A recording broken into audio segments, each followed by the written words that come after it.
చెప్పండి.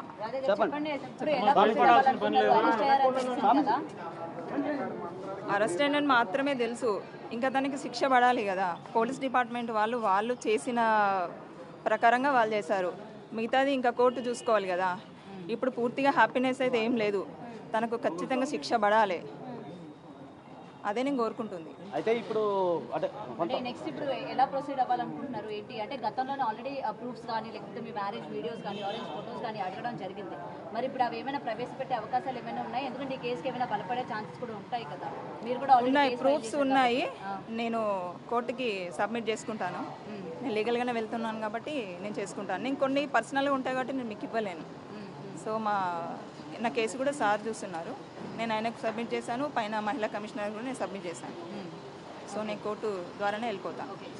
ఇప్పటికీ మీడియాకి ఏమి ఇవ్వాలనుకోవట్లేదు అంటే పర్సనల్ వేరే మ్యారేజ్ ఫోటోస్ ఇప్పుడు నాకు కూడా కొన్ని డీటెయిల్స్ నాకు నిన్ననే వచ్చాయి.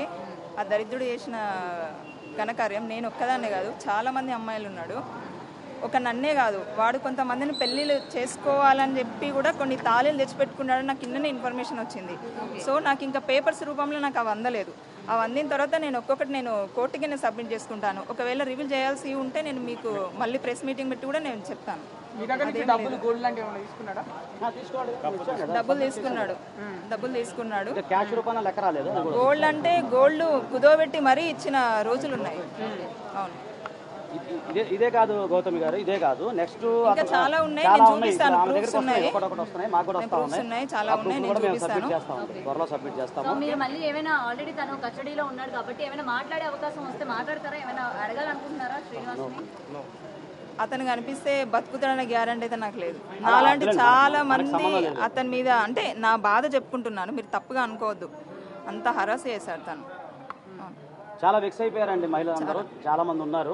ఇప్పుడు మీరు ఈ గ్యాప్ లోని మీరు వచ్చిన తర్వాత ఈ 1 వీక్ గ్యాప్ లోని ఇంకెవరైనా బాధితులు మీకు ఏమైనా ఫోన్ చేశారా? చేశారు, అదే చెప్తున్నాను, విత్ ప్రూఫ్స్ తోటి ఉన్నాయి, 1, 2 కాదు. వాడు చేసిన అరాచకాలంటే ఎన్ని ఉన్నాయంటే జనవరి 1, 2025 రోజున సార్ గురువు గారు సార్ మీరు కూడా ఉండాలి.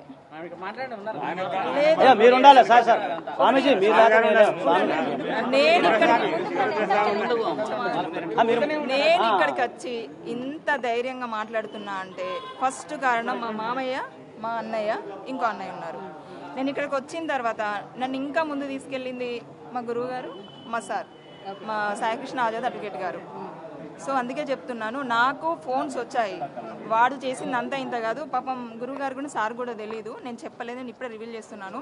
జనవరి 1 రోజున, ఇది ఎల్లూరు శ్రీనివాస్ ఖచ్చితంగా చూడాల్సిందే, జనవరి 1, 2025 రోజున కొంతమంది అమ్మాయిని పెళ్లి చేసుకోవాలని పసుగొమ్మలు తెప్పించాడు, తాళ్ళు తెప్పించాడు. అది ఎవరితోటి తెప్పించిండు, ఎక్కడ తెప్పించిండు అనేది ప్రూఫ్స్ కూడా నా దగ్గర ఉన్నాయి.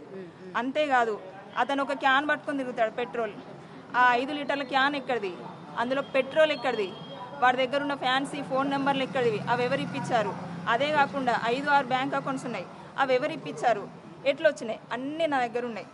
ఒక ఆడ కూతురు తన పుస్తెల్ కుదవబెట్టి లేదా అమ్మో డబ్బులేసింది దరిద్రునికి, ఆ అమ్మాయి నిన్న కాల్ చేసి ఏడ్చుకుంటూ మాట్లాడడం, అవన్నీ ప్రూఫ్స్ ఉన్నాయి. నేను తొందరలోనే సబ్మిట్ చేశాను. నేను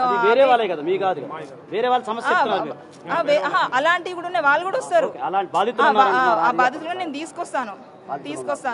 నేను గురువు గారు, మా సారు వాళ్ళ సమక్షంలో నేను తీసుకొచ్చి కూడా నేను మీకు పెడతాను. సమాజం మొత్తం ఉన్న డౌట్ ఒకటే, ఆయనకు నిజంగా మంత్రాలు వస్తాయా, ఎందుకు ఆడవాళ్ళు ఇంత తొందరగా లొంగుతున్నారు ఆయనకి అనేది డౌట్ ఒకటి ఉంది, అదొకటి చెప్పండి. అది నాకు కూడా ఉంది, డౌట్ ఉన్నాయి అని నాకు కూడా 50%. అదేదో వశీకరణ అదేదో అంటారు కదా, సో అట్లా సిగ్నేచర్ పెట్టడానికి గ్రీన్ సిగ్నేచర్ అంటే అసలు ఎందుకు పడిపోతున్నారు ఆడవాళ్ళు అట్లా?